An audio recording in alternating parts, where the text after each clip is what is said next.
Hand independence, it's a hot topic. Honestly, as a piano player, I feel like all of us want to improve our independence, but I feel like it's also kind of this mystical land. What really is hand independence and how do we develop it? In my opinion, the best way to develop it is by playing, obviously, and focusing on different rhythms and different movements between the hands.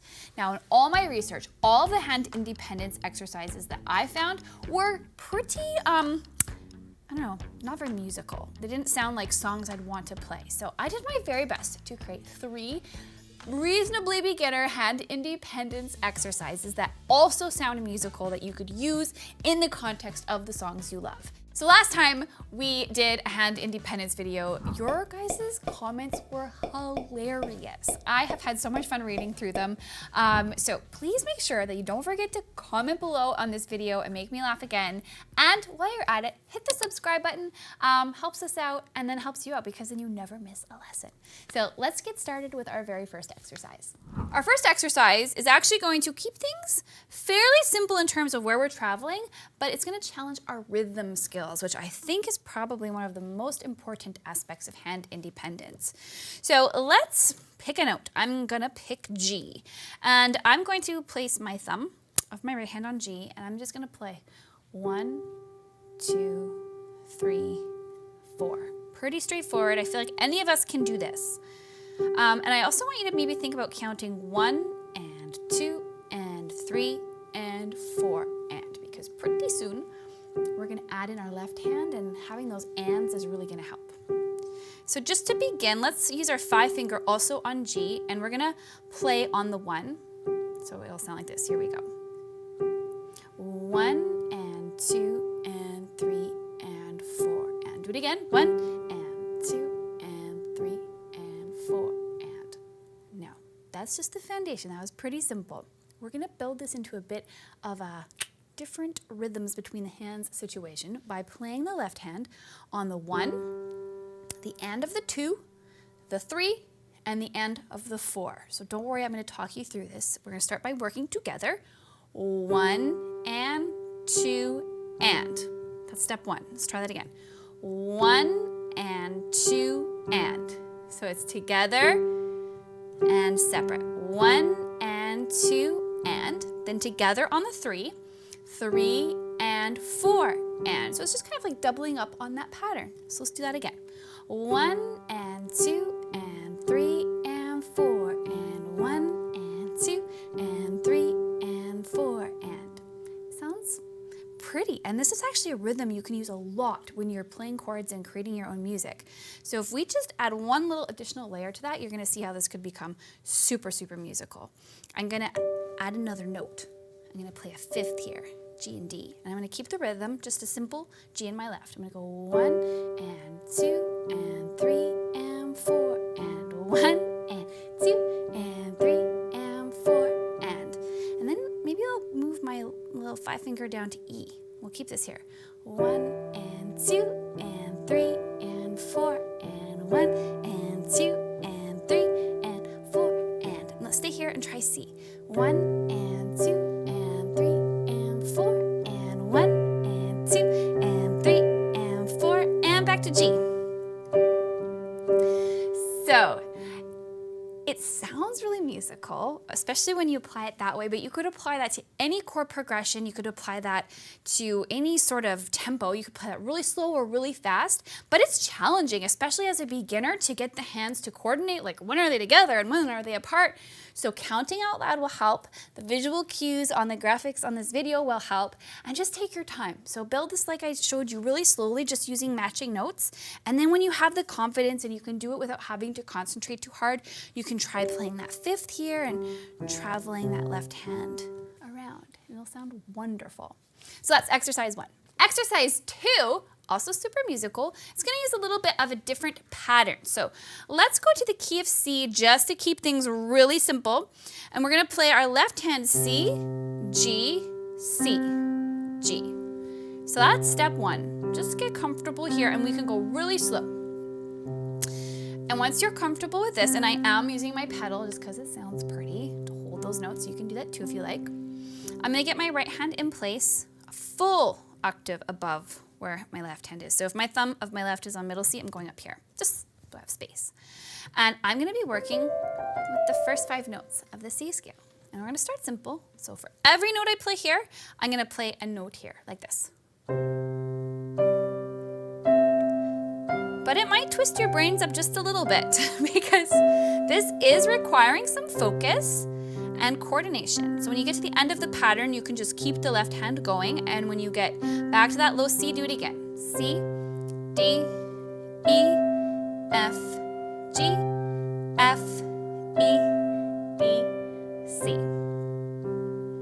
Okay, so when you get comfortable there, you can double up the speed. So you'll play 2 notes for every one here. It'll sound like this. You can just kind of keep it going. And then you can just hold that C when you're done the pattern. And if it helps to count, you could think 1 and 2 and 3 and 4 and 1 and 2 and 3 and 4 and 1. Okay, so that's it might take some time, especially if you're a beginner. And I just have to take this moment to say, if hand independence exercises aren't making you lose your mind, then they're probably too easy. So it's a good sign if you're really struggling.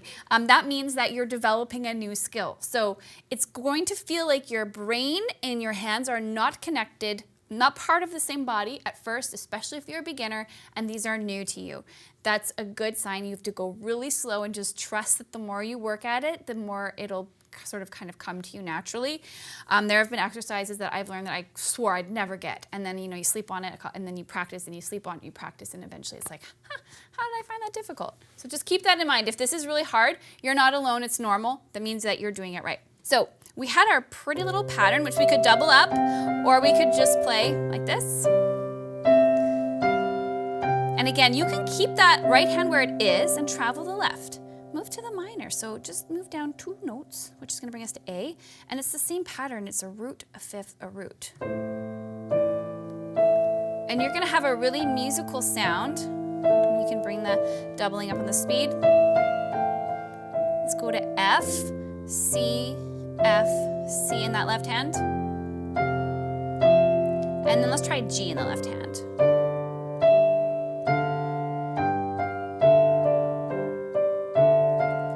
Doubled up that speed again. And this is where you have some freedom, where you can really get creative with mixing and matching, whether you're playing the fast notes in the left or the slow notes, and just getting the hands to coordinate. That's the biggest struggle. And then you can take it up 1 more notch if this is too easy for you, by switching between the hands. So instead of playing that 5-tone scale in the left, you're going to do it in the right, you're going to do it with the left. So I'm going to play that root fifth pattern in my right, and I'm going to, this is way harder for me, and oh my goodness, does it ever sound pretty? I am having to concentrate, and I'm going to try doubling the speed in my left hand in just a second. Here we go. I had to think about it. So I want you to see that because I practiced this. I've been playing the piano for a long time, and it was still hard. So practice switching the roles between the hands. It's shocking sometimes how it takes the brain a second to kind of switch gears, and that means you're on track. So work on that. And then I have one more for you. It's just a slightly more challenging, and I am going to take it into a different key signature because I promised something a little more challenging, but beginners can still do this too. It'll just take time. You can work your way up to it. We're going to play the D major chord, which is D, F sharp, and A. But we're going to play them in a different order. We're going to play D, A, F sharp, and A. So this is the pattern that we're going to be playing with our left hand. So you really want to be able to feel like you're confident with this before you add the right in, because it's going to bend your brains up. So when you're good here, you can even think bottom, top, middle, top. You're going to add in the notes with your right hand like this. So I'm doing very different things between my hands, but they're the same notes. My right hand's going, just playing those triad notes in broken form. So I'm just going from the bottom, middle, top, middle, bottom. So this is just continual motion. So the tricky part is because our hands are doing different things. So start here and be really careful. Make sure you're doing it correctly because I can mess this up and not really realize it. I've done that a few times. And when you're comfortable, you can add the pedal in and try to make it really dramatic. You can go fast. Let me try that again. You can go fast like this. Take some thinking. So this one's like a roll and this one's like this. The hand motion is completely different and that's why this one will throw you for a loop. Once you're comfortable there, I suggest moving your hand position. So let's get that started over again. Middle, top, bottom, top, middle, top, bottom, top, middle, top. And then we'll move our left hand to a B minor shape. So I'm going to play B, D, and F sharp in that same pattern.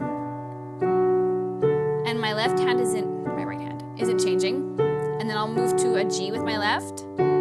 This is surprisingly difficult to do while talking. And I'll go to A.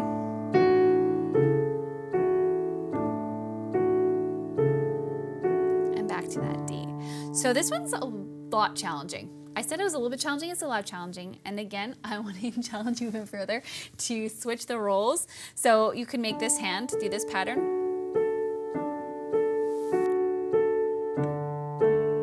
See, I just tried to match them. I really do like you guys to see that this is a struggle for me too as I go through the process. So it's this left hand that we want to get into this automatic rolling through of that triad. Bottom, middle, top, middle, and then this is the hand that does the change. So much harder to do. But that's what it's all about. And you can move that through the progression as well. So just take these ideas, master them, and then make them your own. All I did was pick varying sort of opposing patterns, motions, rhythms between the hands and apply them to chord progressions. And so what you end up with is a really musical exercise that you would actually apply to your songs, make something amazing out of. That's also challenging your hand independence and helping you to grow as a piano player. So comment below. Like I said, I'm really excited to see how these go for you. Maybe they'll be easier, maybe they'll be harder, maybe you'll have very funny things to say about your brains being disconnected from your body. Either way, I always hang out in the comments and I love to see what you have to say. So happy practicing and we'll see you around.